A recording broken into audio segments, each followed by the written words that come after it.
week in 1966, a group of army officers launched a bloody coup against the civilian government. It marked the start of the military's involvement in Nigerian politics, which would last for decades and set the country on a path to civil war. We speak with the son of Nigeria's first military head of state and get his sense of how the country has evolved politically since then. Ambassador Tom Ironsi joins me now in the studio. Thank you very much indeed for coming in. Really honored to have you here. What do you remember of that period? Thank you very much, Charles, for having me. As you just mentioned, I was 12 years old during that period. But if I look back at the events of 29th July, actually, I'd come in from the summer holidays. You were in boarding school in England, yes, of course. I'd come in from summer holidays. The day itself, I was with my father in his drawing room in the guest house, and he jokingly told me that there are soldiers surrounding us downstairs. And that was the guest house in Ibadan. That's right. In the military governor of the western region, Faji, that was his house. That was his house. So he told me that he doesn't know whether they're friendly or not, in a joking manner. And then later proceeded to give me some instructions as to what to do when I got back to Lagos. And then there was a knock at the door, and he told me to stand behind the door, because he didn't want anybody to come inside. And from the door, I could hear voices and people saying there's going to be no killing here. And that was the end. So yes, 29 July is an important date in the history of Nigeria, but also January 15th. I'm not here today to open wounds. So first of all, I must say that all those that lost their lives in January and July 1966, may their souls rest in peace. Amen. Why I'm here is because of what is happening in the country today. Well, we're going to get to that, and we're going to have hopefully ample opportunity to discuss that, because your take on that, given the pivotal role that you and your family have played in the evolution of politics in this country, is absolutely crucial. But I just want to go back to that date. You were 12 years old. You've shared some of your memories with us, but just, did your father have any premonition that that was going to be his last day on earth? Did he seem frightened when he was giving you those instructions? I really don't want to go into too many details. Right. Because some of the people who are alive, who can speak better on such matters. But from my perspective, as I said, I was on summer holidays. I came back and he took me on a tour. We went to the north, we went to Benin before we came to Ibadan. As a student of strategic studies, politics, international relations, I've read, I've also done my research. I realized that part of his tour was consultations with the elders in the north, and he had come down to the west to consult with elders in the west. Because, as you mentioned before, there was a lot of distrust that this was an Igbo agenda. And the northerners insisted that he should consult with them. The Saldana was killed. It brought about much bad blood. The Emir of Sokoto came down to see him, and they said, you must consult with us. He failed to do that initially, and by the time I came on holiday, he was in the process of trying to make up for that. So they needed reassurances. They needed reassurances as to what programs he was going to do, what he was going to do with the soldiers that were locked up who carried out the coup. And that was part of the anger, wasn't it? That in spite of the fact that he put down that coup, he didn't actually do anything with these soldiers who were essentially, who essentially murdered Nigeria's political elite. That was it. He was too slow. Nowadays, when people are slow, they say it's a virtue. But at that time, they didn't want things to be slow. He was taking his time. There was also the case of Awolowo. Some people would tell you that he was just about to be released by my father. But these things are, as I said, in the past. We need to look forward. But it was really just, because the second part of this will look forward, but just to go back to that January 15th, it was the brutality of that coup that really freaked people out, wasn't it? I mean, groups of army officers forming themselves into hit squads to hunt down Nigeria's civilian and military leaders while they slept. It's terrible. The periods of coup, not only in Nigeria, but in other African countries, were bloody. It's a sad fact. It's a very sad fact. And in fact, the Queen too, when I was presented to her at the Commonwealth Conference in Canada in the 80s, she said it's such a pity that Africa has lost so many good people. Looking back at that period and what could be considered the heavy reaction of the army to what by today's standards would be mild corruption, let me put it that way. I mean, how does it make you feel today when you see people who, for want of a better term, can be called criminal politicians getting away with corruption? The issue of corruption is a difficult one. It's cultural in the sense that both Muslims and Christians know that corruption is not good. Why does it come about? There's psychological, societal pressures. It's kleptomania, isn't it? Keep as much of it in your pocket as possible. I think it's more than that. The sense that, there is a certain unpredictability to the future of Nigeria's economy. So stuff your pocket and your guts as much as you can. No, I think it's more than that. There's plain greed. Well, that's what I mean. That's exactly it. That's greed. It's greed. Yes, I agree.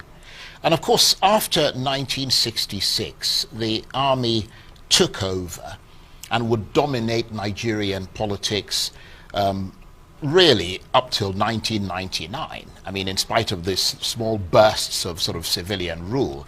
And many of those young military officers from 1966 are now wealthy grandfathers, still, wielding enormous influence in Nigerian politics, including, of course, the current president and retired General Muhammadu Buhari, who was one of the officers who took part in that 1966 counter coup when your father died on July 29th.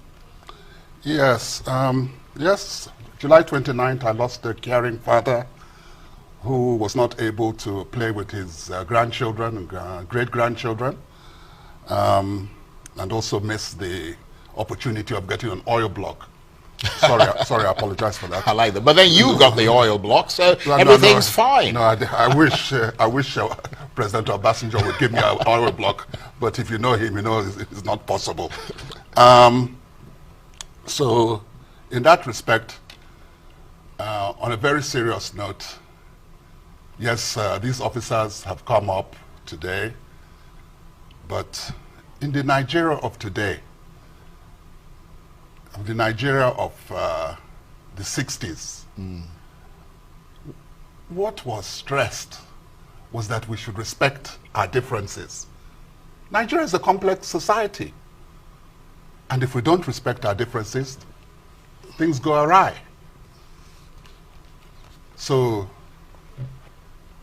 on the anniversary of July 29th, I make a plea for us to respect our differences. Also, this issue of vengeance, reprisal attacks, we have to see an end to that. Right. I'm going to get to talk about these, your sense of the security situation in Nigeria in the second half of this chat, because you were, of course, Minister of Defense in 2007. But I just want to talk a little bit more about those young officers of those days, the ones who lived and who were on the victorious side, if I might put it that way. They've become sort of military kingmakers, because General Obasanjo, who made you his Minister of Defense, one of those retired kingmakers who himself was a former military head of state and later civilian president, was one major factor in President Goodluck Jonathan's election defeat in 2015, when he withdrew his support for Jonathan and instead helped General Buhari to power. Yes, if you want to talk about the Nigerian military, if we go back to the 60s, we find a cohesive group, people who were their brothers' keepers. Right. My father, his best friend was General Adebayo, a Yoruba man. Uncle Jack, as I call him, General Gowon, was a regular visitor to the family. Now, over the years, you saw a situation where coups developed. You find it very difficult for officers to go to the mess nowadays to even interact with one another. So things have changed in the military. Right. Okay, well, we're going to bring things up to date. If you'll stay with us, we're going to take a short break. You're watching Nigeria, the road to 2019. Plenty more still ahead, including more of our chat with the son of Nigeria's first military head of state. And we're getting a sense of how he sees the country and how it's evolved politically since those fateful days of July 1966. Stay with us.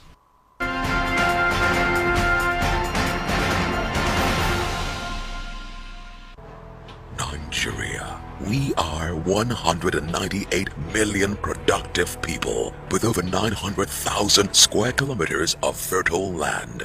Nigeria's banking system has emerged strong and resilient from the 2016 crisis, which has enhanced our productivity in agribusiness and manufacturing. Come, invest in Nigeria's agribusiness, manufacturing, and value-added mining. Enjoy the Central Bank of Nigeria-led initiatives in funding interventions, stabilized exchange rate, friendly capital repatriation regime, and many more. The Central Bank of Nigeria's robust monetary policy and interventions under President Buhari's administration and position the economy to target and attain a GDP growth of 6% with a strong and growing external reserves. Come, invest in Nigeria. Nigeria, ready for business. There's an old saying in Nigeria, a single tree cannot make a forest. At First Bank, we started from humble beginnings, and with prudent management and bold acquisitions, we have grown to meet the needs of our customers throughout Nigeria and beyond. You first.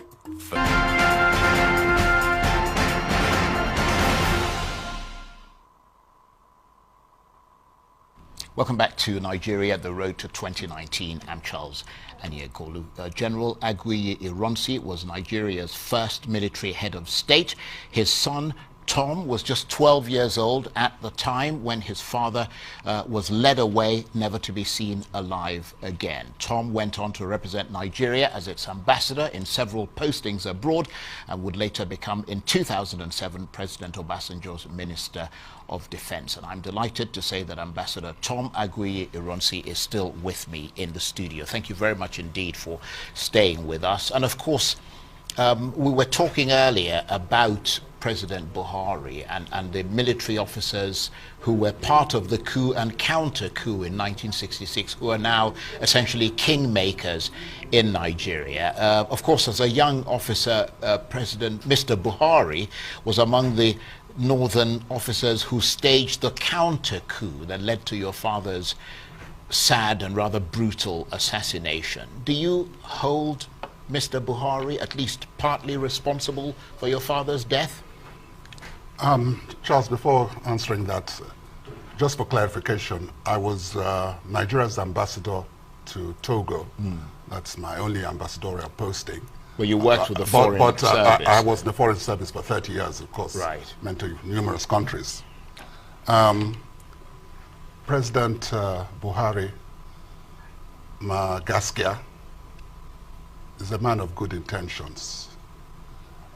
He certainly has helped me personally in the past. Right. When my Volvo knocked engine.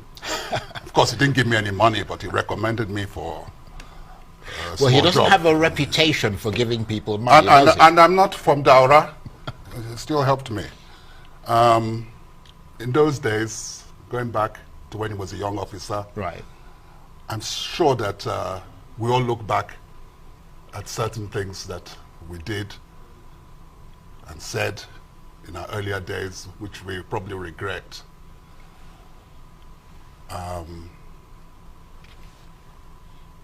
In hindsight, my father told me one thing that was embedded in me before he was led away. He said, don't take vengeance. As a 13-year-old boy, 12 years old, I didn't understand why he was telling me don't take vengeance. But it has guided my life in that God is the person that takes vengeance, is in charge. Nobody can command God. Right. So all these officers, whatever they did in the past, I'm sure when they are lying on their beds, whether with all the wealth they have, whether they're kingmakers, only they and God knows what they have in mind and what they are sorry for. But as far as President Buhari is concerned, I know that he's a man of good intentions, and I wish him well to go and also have a chance to play with his grandchildren and great-grandchildren. And do you think that as a result of the Nigerian army's politicized past, that Nigerians today still live with the real or imagined fear that a coup is a possible outcome of any political crisis? And I ask you that not just in the context of your experiences as the son of Nigeria's first military head of state in 1966, but also by the fact that, as a result of the fact that you were at one stage Nigeria's Minister of Defense. First and foremost, the Nigerian military has been the cement keeping this country together. Unfortunately, in recent times, people have been trying to add too much sand to the cement. And so we see problems going on in the military. Right. Now, the military is supposed to be a professional force. It's not supposed to be politicized. It's supposed to be professional and mobile. That is why I keep on insisting that the High Command should always go back to former retired generals, call them in for seminars, conferences. Let us have an ongoing defense policy. Let us know what is going on in the Sahara with the Americans, with the French, with the Chinese. We should know what is our national interest. Things are going awry in the military at the present time. The proper structures are not being followed. Recently, 38 officers dismissed without due process. The current Chief of Army Staff is a dynamic officer. And I would hope that he's not being politicized in his actions.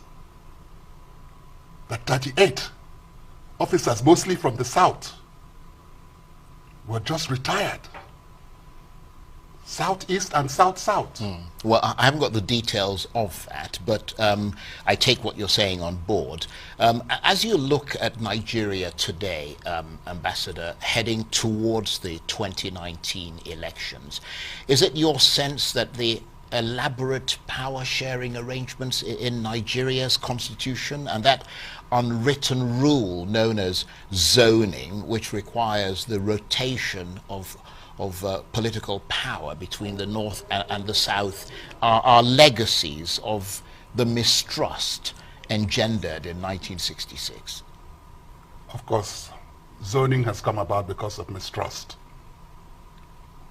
People will say that we're a young nation.